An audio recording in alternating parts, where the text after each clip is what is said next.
ma doonaysaa inaad la saaxiibto qof ku jecel, qof nafta kuu horaya, qof ku dhiirigeliya, qof wanaagaaga ka shaqeeya, xumaantaadana neceb, qof jecel inaad horumar gaarto, qof kula jecel wax kasta oo wanaagsan, qof aan weligaa kaa caajisayn, qof aan weligaa ku nacayn, noloshaada inta ka dhiman ku jeclaanaya, wanaag kula jecel.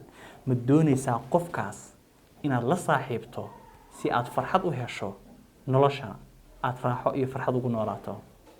qofka haddaba aan kuu sheegay, qofkaasi waa naftaada, qof kale maaha. qofka nolosha ugu wanaagsan aad saaxiib ka dhigan karto, macnaha dhinaca xun kama hadlayno.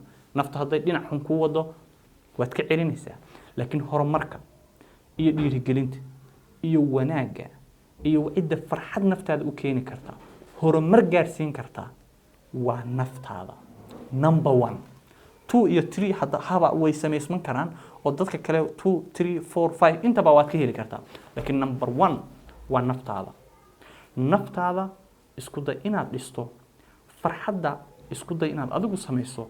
haddii aad farxadda ka raadiso dadka kale, waad guul daraysatay.